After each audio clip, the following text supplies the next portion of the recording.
ఏ సంవత్సరంలో యూరోపియన్లు టోలమీ పుస్తకాలను కనుగొన్నారు? 1480 సంవత్సరంలో టోలమీ పుస్తకాలను కనుగొన్నారు. 15వ శతాబ్దంలో అరబ్, ఇతర ప్రపంచంలో కొత్త ప్రేరణలకు కారకులు ఎవరు? టోలమీ. పట్టణాల ప్రాముఖ్యతను జనాదరణ పొందిన కాలం ఏది? నూతన ప్రదేశాల అన్వేషణ, ఆవిష్కరణల యుగం. అమెరికాను కనుగొన్నది ఎవరు? కొలంబస్.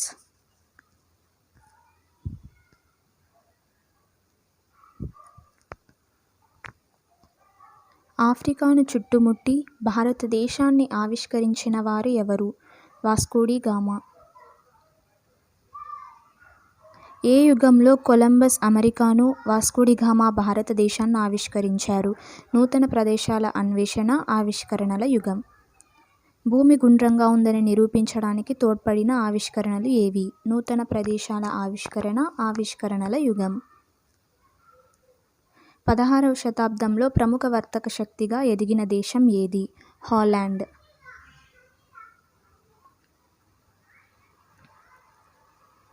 హాలాండ్ డచ్ దేశ పటాల తయారీదారులకు పితామహుడు. గెరార్డస్ మెర్కేటర్.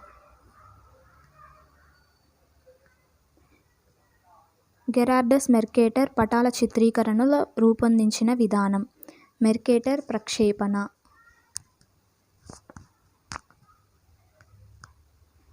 ప్రస్తుత కాలంలో రూపొందించిన అనేక పటాలు దేని ఆధారంగా రూపొందిస్తున్నారు?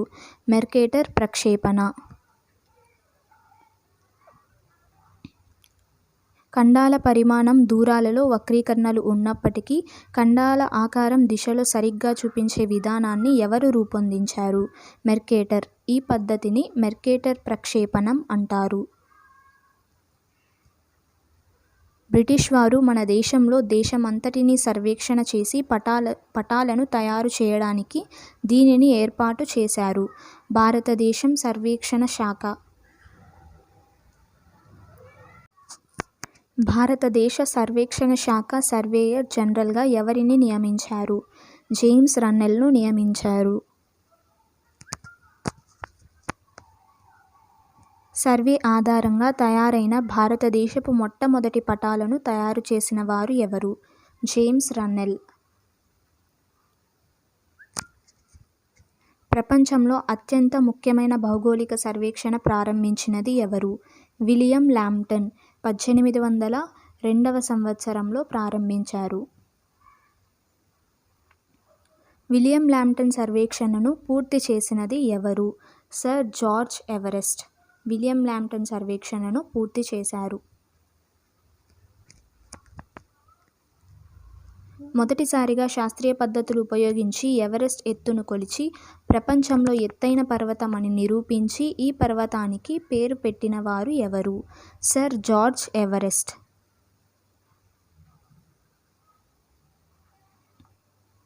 విలియం లాంప్టన్ ప్రారంభించిన భౌగోళిక సర్వేక్షణ ఎక్కడ మొదలైంది? చెన్నైలో విలియం లాంప్టన్ ప్రారంభించిన భౌగోళిక సర్వేక్షణ మొదలైంది. పూర్వకాలంలో పటాలను దేనికి వినియోగించేవారు? వ్యాపారం, నౌకాయానం, యుద్ధాలు, వలస ప్రాంతాల్లో ఏర్పాటు కోసం పటాలను వినియోగించేవారు. ప్రస్తుతం లేదా వర్తమాన కాలంలో పటాలను దేనికి వినియోగిస్తున్నారు?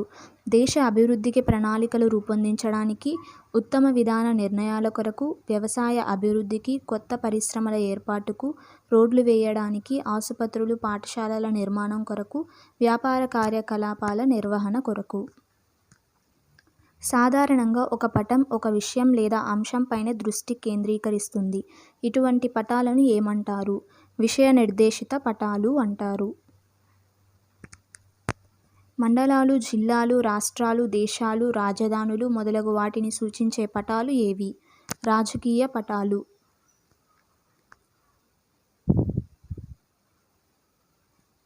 భౌతిక పటాలు సూచించే అంశాలు ఏవి? కొండలు, నదులు, పీఠభూమిని సూచిస్తాయి. భౌతిక పటాలు కొండలు, నదులు, పీఠభూమిని సూచిస్తాయి. ప్రజలు భూమిని వినియోగించుకుంటున్న విధానాన్ని సూచించే పటాలు ఏవి? భూ వినియోగ పటాలు.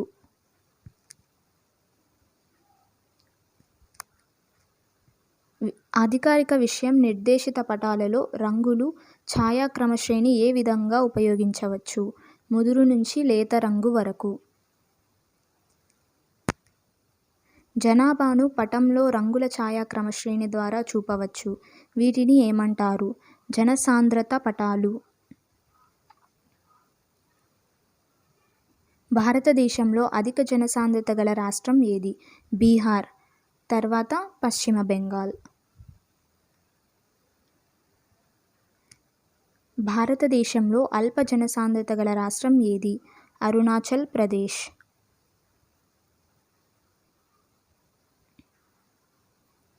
ఉమ్మడి ఆంధ్రప్రదేశ్ రాష్ట్ర జనసాంద్రత ఎంత?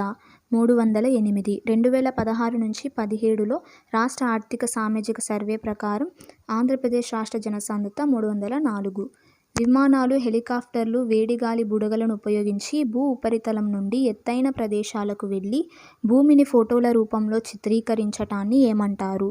ఉపరితల ఛాయా చిత్రీకరణ అంటారు. అంతరిక్షంలోకి ప్రవేశపెట్టబడిన కృత్రిమ ఉపగ్రహాల ద్వారా తీయబడిన భూ ఉపరితల ఛాయాచిత్రాలను ఏమంటారు? ఉపగ్రహ ఛాయాచిత్రాలు అంటారు.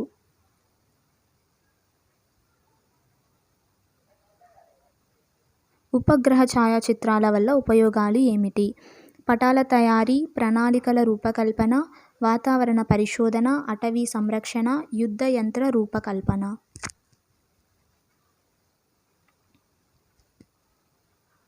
కార్టోగ్రఫీ అంటే ఏమిటి? పటాలను గురించిన అధ్యయనం చేయుటను కార్టోగ్రఫీ అంటారు. పశ్చిమం నుండి తూర్పుకు వాలు కలిగిన రాష్ట్రం ఏది? ఆంధ్రప్రదేశ్. పశ్చిమం నుండి తూర్పుకు వాలు కలిగిన రాష్ట్రం ఆంధ్రప్రదేశ్. ఏ నదులు తూర్పుకి ప్రవహించి బంగాళాఖాతంలో కలుస్తాయి? వంశధార, గోదావరి, కృష్ణా, పెన్నా నదులు. ఏ నది రాజమండ్రి తర్వాత పాయలుగా చీలిపోయి సముద్రంలో కలుస్తుంది? గోదావరి నది.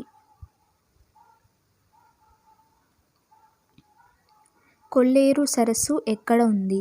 కొల్లేరు సరస్సు ఏలూరు దగ్గర ఉంది.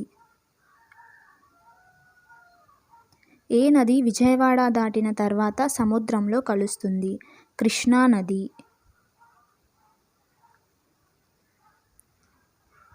తుంగభద్ర నది ఏ నదికి ఉపనది?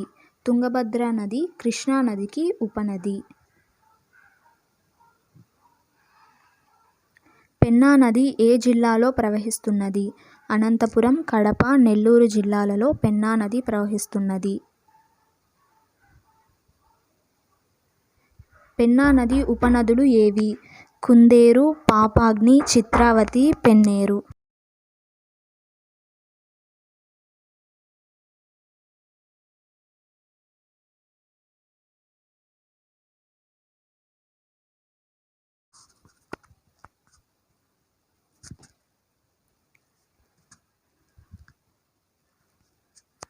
ఆంధ్రప్రదేశ్లో ఎటువంటి నేలలు ఉన్నాయి?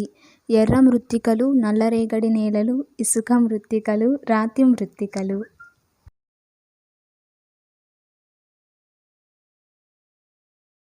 ఆంధ్రప్రదేశ్లో ఎక్కువ భాగంలో ఉన్న నేలలు ఏవి? ఎర్ర నేలలు, తర్వాత నల్లరేగడి నేలలు.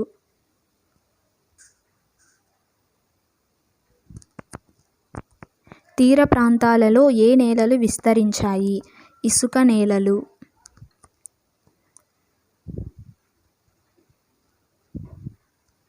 గోదావరి జిల్లాలోని ఏజెన్సీ ప్రాంతంలో ఏ మృత్తికలు ఉన్నాయి? కొండ ప్రాంతపు రాతి మృత్తికలు ఉన్నాయి. చెన్నై దగ్గర నుండి హిమాలయాల వరకు రేఖాంశాల పొడవును నిర్ణయించి ప్రదేశాల ఎత్తు నిర్వహించినది ఎవరు? విలియం లాంప్టన్. బాబిలోనియన్లు గీసిన పటంలోని అంశాలు. చిత్రం మధ్యలో బాబిలోన్ పట్టణం, లోపలి వలయంలో పట్టణాలు, గ్రామాలు, నదులు, చిత్తడి భూములు, కొండలు మొదలగునవి. లోపలి వలయం బయట చేదు నది లేదా ఉప్పునీటి సముద్రం ఉంది.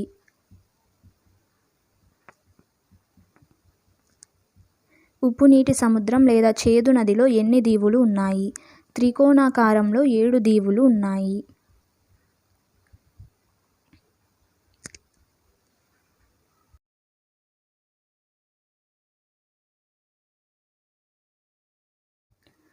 ఆంధ్రప్రదేశ్ తీర ప్రాంతం ఎంత ఎత్తులో ఉంది? 0 నుండి 150 మీటర్ల ఎత్తులో ఉంది. పశ్చిమ రాయలసీమ ఎన్ని మీటర్ల ఎత్తులో ఉంది? 300 నుంచి 600 మీటర్ల ఎత్తులో ఉంది. దక్షిణ రాయలసీమ ఎన్ని మీటర్ల ఎత్తులో ఉంది? 600 నుంచి 1200 మీటర్ల ఎత్తులో ఉంది.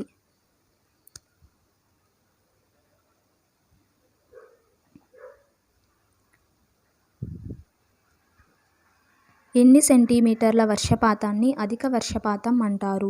100 సెంటీమీటర్ల కంటే ఎక్కువ వర్షపాతాన్ని అధిక వర్షపాతం అంటారు. ఎన్ని సెంటీమీటర్ల వర్షపాతాన్ని అల్ప వర్షపాతం అంటారు? 60 నుంచి 99 సెంటీమీటర్ల వర్షపాతాన్ని అల్ప వర్షపాతం అంటారు. ఎన్ని సెంటీమీటర్ల వర్షపాతాన్ని అత్యల్ప వర్షపాతం అంటారు? 70 నుంచి 100 సెంటీమీటర్ల వర్షపాతాన్ని అత్యల్ప వర్షపాతం అంటారు. ఉత్తరాంధ్రలో ఎంత వర్షపాతం ఉంది? 100 సెంటీమీటర్ల కంటే అధికం.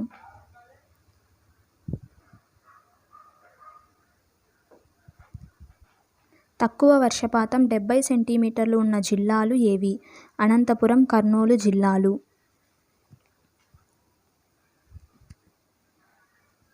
సముద్ర మట్టం నుంచి ఒకే ఎత్తులో ఉన్న ప్రదేశాలు అన్నింటినీ కలిపి వాటిని కాంటూరు రేఖలు అంటారు. ఒక కాంటూరు రేఖ మీద ఉన్న ప్రదేశాలు అన్నీ సముద్ర మట్టం నుంచి ఒకే ఎత్తులో ఉంటాయి. కాంటూర్ రేఖలను ఐసోలైన్స్ అంటారు. కాంటూర్ రేఖలు దూరంగా ఉంటే తక్కువ వాలుతో ఉందని అర్థం. కాంటూర్ రేఖలు బాగా దగ్గరగా ఉంటే తీవ్రమైన వాలు ఉందని అర్థం. కాంటూర్ రేఖలు సమదూరంలో ఉంటే వాలు ఒకే రకంగా ఉందని అర్థం. పటాల సంకలనాన్ని అట్లాస్ అంటారు.